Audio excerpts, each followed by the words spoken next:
जम्मू कश्मीर के अंदर बेरोज़गारी काफ़ी बढ़ना शुरू हो गई है। आपकी तरफ से ये भी कहा जाता है भाजपा की तरफ से बैकडोर एंट्रियाँ की जाती थी पहले वक़्तों में। बैकडोर एंट्रियों के ज़रिए लोगों को नौकरियाँ मिल जाती थी, मगर आज जो लोग नौकरियों के लिए अप्लाई करते हैं, वहाँ स्कैम ही स्कैम देखने को मिल रहे हैं। देखिए, आप अगर इस बात को देखें, ये ठीक बात है, ये कास्ट की बात है कि बहुत ज़्यादा मतलब बच्चों ने मेहनत की और मेहनत करने के बाद दोबारा से पेपर्स कैंसिल हुए, नए सिरे से एडवर्टाइजमेंट हुई। गुलाम शाह बादशाह यूनिवर्सिटी के अफसरों पर लगातार इल्ज़ाम लग रहे हैं कि इजाफी सैलरी ली जा रही है। बाबा गुलाम शाह बादशाह यूनिवर्सिटी की गाड़ी को जम्मू कुत्ते को छोड़ने के लिए जा रही है और कुत्ते को लाने के लिए जा रही है, उसकी वीडियो भी वायरल हुई और लगातार लोगों की तरफ से राजौरी की हर सियासी पार्टी की तरफ से आवाज़ उठाई जा रही है कि इसकी इंक्वायरी करवाई जाए। उसकी इंक्वायरी नहीं होती है, बल्कि कुछ दिन बाद बाबा गुलाम शाह बादशाह यूनिवर्सिटी की तरफ से कुछ अफसरों को ट्रांसफ़र कर दिया जाता है। वो भी आईवाश की तरह देखा जाता है, क्योंकि जिन अफसरों को ट्रांसफ़र किया वो आज भी राजौरी के अंदर है। देखिए, मैं आपको जमशेद जी ये बताऊं कि बाबा गुलाम शाह बादशाह यूनिवर्सिटी की अगर हम बात करें, ये यूनिवर्सिटी हमारे एक बड़े ही पीर जो हुए हैं गुलाम शाह, उनके नाम से जुड़ी हुई है। वो एक पवित्र स्थल है जिसके नाम से ये यूनिवर्सिटी जुड़ी हुई है। इसके अंदर खाली एक बात नहीं आप बोल सकते हैं, यहाँ बड़ी ऐसी इरेगुलरिटीज़ हैं जो देखने की ज़रूरत है। और हम सब को, क्योंकि ये हमारी प्रॉपर्टी है, ये हमारे राजौरी की शान है, ये यूनिवर्सिटी, इन सब के को हमें देखने की ज़रूरत है। हम सब जिम्मेवार हैं। मैं भी उसमें अपने आप को शामिल करता हूं कि अगर हम इसको अपने कंसर्न में नहीं रखते हैं और वहां पर कुछ इरेगुलरिटीज़ होती हैं तो उससे हमारा ही नुकसान होता है। मैं आदाब नाजरीन, आग दे रहे हैं जमशेद मलिक का यूट्यूब चैनल और आज हमारे साथ बात करने के लिए भाजपा के सीनियर लीडर व साबका MLC एडवोकेट विबोध गुप्ता जी मुख्तलिफ मौज़ूआत पर इनसे बात करेंगे। गुप्ता साहब, POKJ के लोगों के लिए राहत की खबरें सामने आ रही हैं। LG साहब की तरफ से कुछ ऐलान किए, मरकज़ी सरकार की तरफ से पहले इसको ऐलान किए, किस तरह देखते हैं आप? देखिए, माननीय प्रधानमंत्री नरेंद्र भाई मोदी जी और माननीय गृह मंत्री अमित शाह जी के नए जम्मू कश्मीर का जो उनका एक सपना है, 5 अगस्त 2019 के बाद एक नए जम्मू कश्मीर का जो उदय हुआ है, उसमें किसी समाज और किसी वर्ग के साथ ज़्यादती ना हो, उनके साथ इंसाफ हो, उनको राइट मिलें।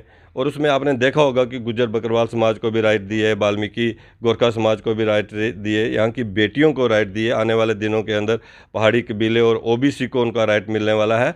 वैसे ही POJ के विस्थापित समाज के जो लोग हैं, वो जब विस्थापन के बाद यहाँ पर आए तो अलग अलग जगह कॉलोनीज़ जो है उनकी थी, वो बसी, जहाँ पर वो लोग रहे, उनके मोहल्ले बने, वो बीच में वो रेगुलाइज नहीं हो सकी। और माननीय उपराज्यपाल मनोज सिन्हा जी ने भोर कैंप के अंदर जो एक कैंप लगा था POJ के विस्थापित सेवा समिति के द्वारा, वहाँ पर जो उन्होंने बड़ी अनाउंसमेंट की कि जितनी भी कॉलोनीज़ POJ के विस्थापित समाज के लोगों की कॉलोनीज़ हैं, वो सब जो हैं वो रेगुलाइज होंगी, उनके प्रोप्राइटरी जो हैं वो राइट मिलेंगे, वो उनका हक है, वो उनका हक जो है वो हम देंगे। एक बड़ी अनाउंसमेंट की।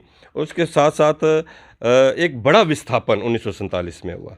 दुनिया के अंदर सबसे बड़ा अगर विस्थापन देश के अंदर जो लोग जो है अपने ही देश में विस्थापित हुए, वो जम्मू कश्मीर POJ के से आए हुए मीरपुर, कोटली, मुजफ्फराबाद और पुंछ के इलाके के आए लोग हैं, जिनका विस्थापन हुआ। और उस समय की सरकारों ने कोई ध्यान नहीं दिया और उस समय हज़ारों हज़ार हमारे बुज़ुर्ग, नौजवान, बेटियां, बहनें उस समय जो है वो शहीद हुए। और राजौरी के अंदर भी एक बड़ी शहादत हुई, लेकिन उसका बड़ा कोई स्मारक जो है नहीं बन पाया जम्मू कश्मीर के अंदर। माननीय उपराज्यपाल मनोज सिन्हा जी ने एक बड़ा स्मारक, शहीदी स्मारक जो क्या, उसकी भी अनाउंसमेंट, घोषणा जो उन्होंने की, उसके लिए 40 कनाल ज़मीन जो है वो ट्रांसफ़र कर दी गई है। बड़ी जल्दी जो है वहाँ पर शहीदी स्मारक का जो है काम जो है वो शुरू हो जाएगा। उसके अलावा बड़ी बात एक और उन्होंने कही, उन्होंने कहा पाक ऑक्यूपाइड जम्मू कश्मीर, जो हमारा जम्मू कश्मीर का हिस्सा पाकिस्तान के नाजायज़ कब्ज़े में है, वो बड़ी जल्दी वापस भारत में आएगा। बड़ी जल्दी ये जम्मू कश्मीर एक होगा। ये एक सपना जो है मोदी गवर्नमेंट का है, माननीय प्रधानमंत्री नरेंद्र भाई मोदी जी का है, वो सपना पूरा होगा।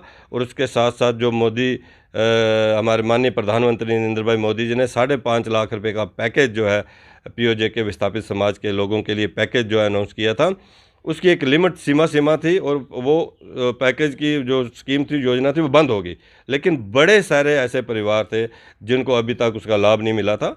उस दिन उन्होंने उसकी भी घोषणा की। उन्होंने कहा कि भाई उस स्कीम को हम दोबारा से शुरू कर रहे हैं और उन लोगों को जिनको अभी तक उस पैकेज का लाभ नहीं मिला है वो लाभ उनको मिले।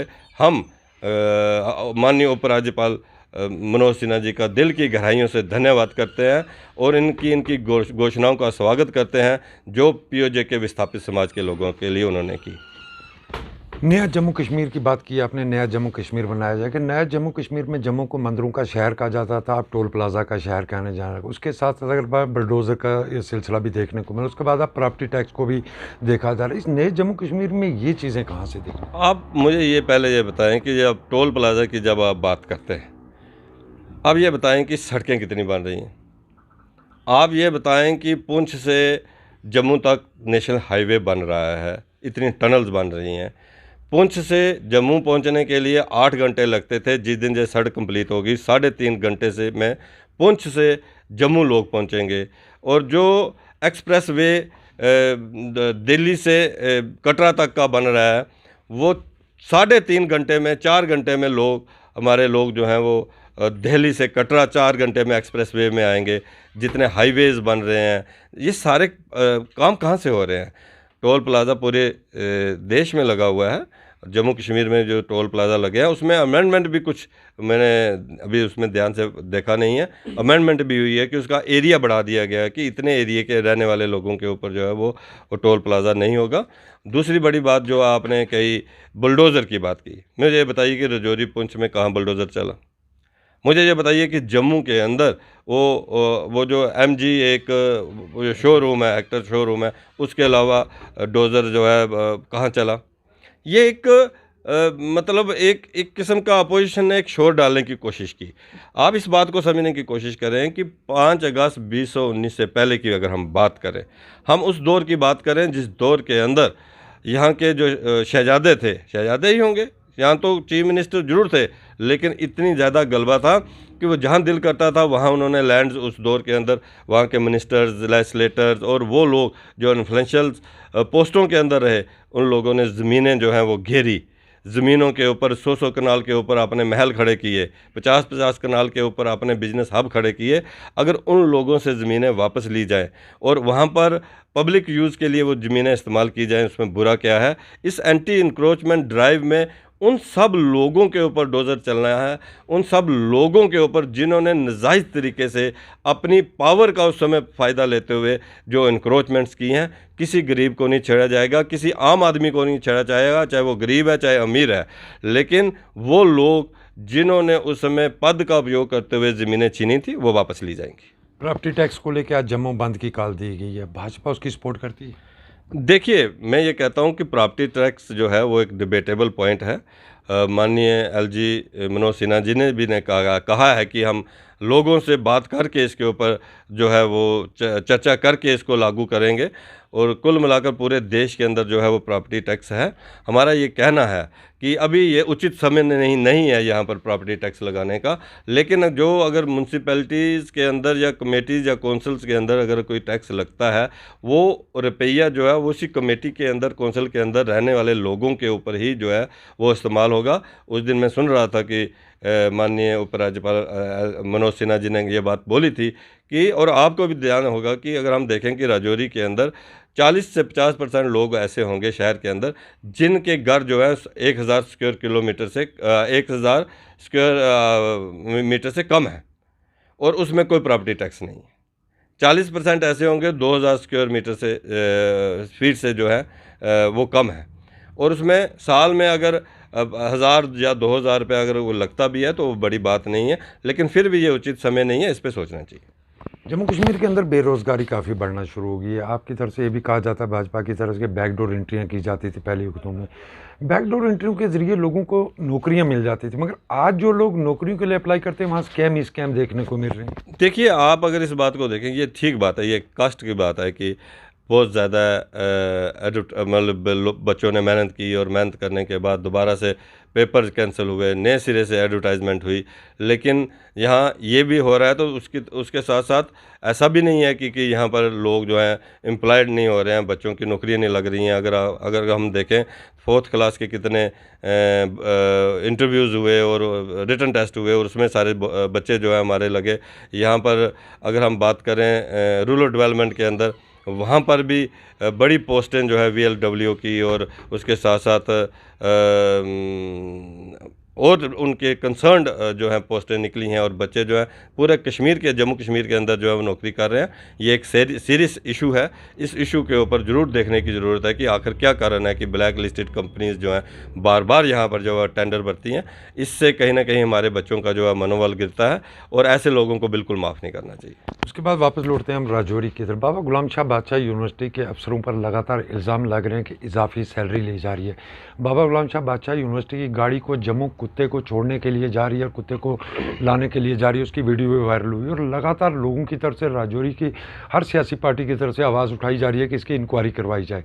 उसकी इंक्वायरी नहीं होती है, बल्कि कुछ दिन बाद बाबा गुलाम शाह बादशाह यूनिवर्सिटी की तरफ से कुछ अफसरों को ट्रांसफ़र कर दिया जाता है। वो भी आई वाश की तरह देखा जाता है, क्योंकि जिन अफसरों को ट्रांसफ़र किया वो आज भी राजौरी के अंदर है। देखिए, मैं आपको जमशेद जी ये बताऊं कि बाबा गुलाम शाह बादशाह यूनिवर्सिटी की अगर हम बात करें, ये यूनिवर्सिटी हमारे एक बड़े ही पीर जो हुए हैं गुलाम शाह, उनके नाम से जुड़ी हुई है। वो एक पवित्र स्थल है जिसके नाम से ये यूनिवर्सिटी जुड़ी हुई है।